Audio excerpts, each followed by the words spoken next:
we're baking the ultimate gluten-free chocolate chip cookie. So good.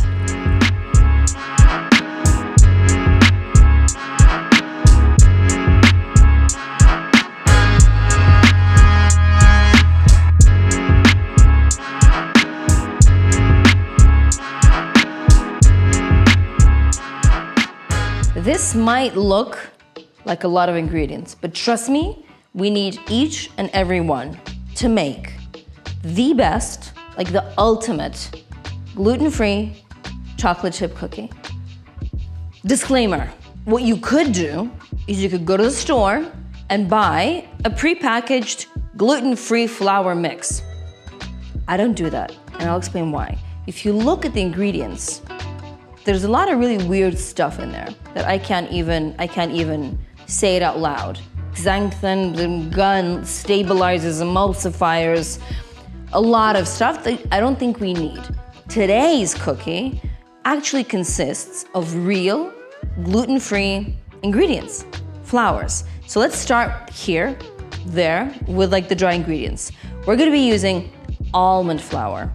Now, almonds lend this cookie this divine, like nutty flavor. And it works really well with chocolate and everything else. So this is like the star of the show. We're gonna be adding some corn flour. Now this isn't corn starch, this is actually corn flour. I think you could probably sub the corn flour for rice flour, but we're using corn. It's good stuff and it's gluten-free. To give these guys some oomph, some lift, and some air, we're gonna be adding some baking soda and some salt. As always, below in the description, I have the full recipe with all the details. Keep that in mind. Now, this is like a really important part of any cookie, it's the butter, because that lends the flavor, that lends everything. Like you need butter in a cookie. I have a recipe for olive oil cookies. I don't know if I filmed it yet. Let me know in the comments below if you need an olive oil cookie. If you do, I'll make a video. Anyway, butter, it has to be room temperature. So what I do is I slice it up into these little cubes and just let it relax in my room. And it becomes soft. I have two types of sugar. Now, I don't know if any of you have ever asked yourself, why do we need two types? Because they behave differently when we bake and when we cook. So we have some plain sugar and some brown sugar. And this is not that much. This is 15-15. It's not a lot, but it's just like the right amount. I'm gonna be adding coffee. Could you skip this? Yes, you could add some milk instead of this, of the same quantity. But coffee, like a really strong brewed espresso, adds, again, a lot of flavor. You can consider a lot of these ingredients just layers and layers and layers of added flavor. That's how we make the perfect cookie. And besides the coffee flavor, we're gonna be adding a little bit of vanilla. Now this is my own personal vanilla extract. If you need, again, a recipe of how to make this, because it smells so much better than any store-bought vanilla, but you can use whatever you have on hand. Vanilla and 1 egg. We need this guy to kind of hold everything together.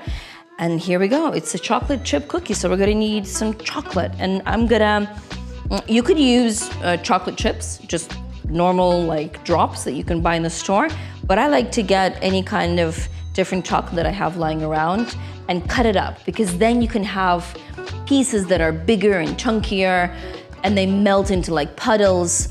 Or you can have like little shreds and shards and it just kind of like speckles in the cookie. And I'm using a mix of white chocolate, dark chocolate, and milk chocolate, because then you have like the added benefits of all of these different kinds. My kids love it. My kids love it when they can see different colors, different textures, different flavors, and of course, flaky sea salt.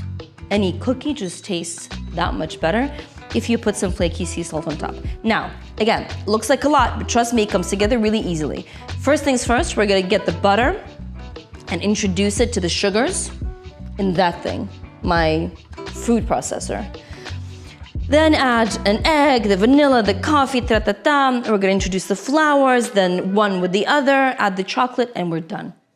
Trust me, it really is quite simple. Just make sure to preheat your oven, and yeah, let's get cooking.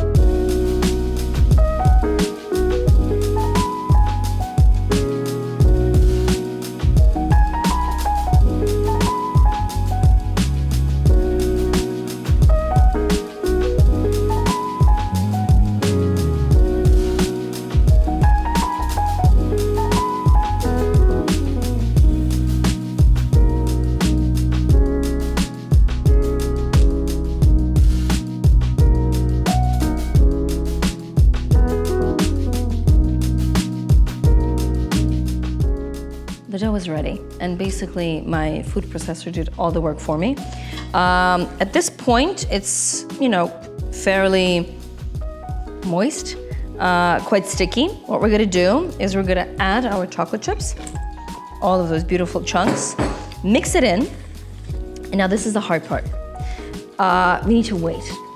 I'm gonna transfer this dough into something that will fit into my fridge, and I'm gonna let the flavors develop. Now you can leave the dough in the fridge for up to like 2 or 3 days. The longer it's in the fridge, the more all of the ingredients kind of get to know each other better, and it just becomes really like smooth party. If you have zero patience whatsoever, you could bake these right now. But I would recommend at least 10 to 15 minutes for them to firm up, and it will be much easier to work with the dough. So I'm gonna put this in the fridge, and I'll see you soon. I can't wait to bake and eat these.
Can you hear the crunch?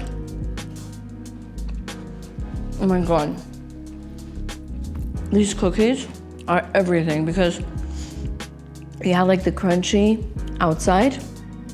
They're quite soft and perfectly dense in the middle. And then you just get like these little shards and little puddles and little speckles of chocolate, some dark chocolate, some milk chocolate. Can you taste the coffee? Just a little bit. You get like that undertone of that like morning, that happy morning when you get your first sip of coffee. And the vanilla and the salt on top. They are divine. And they are perfectly balanced. And the ingredient list, I mean, it's ideal. Almonds, corn flour, mwah. You gotta try these. If you do make this recipe, if you bake the cookies, and if you like them, share. Tell your friends on Instagram or on different social media. And please, please, please tag me. I'm always thrilled to see when you repeat my recipes. I'm gonna go have another 1 or 2 because they're so good. See you soon.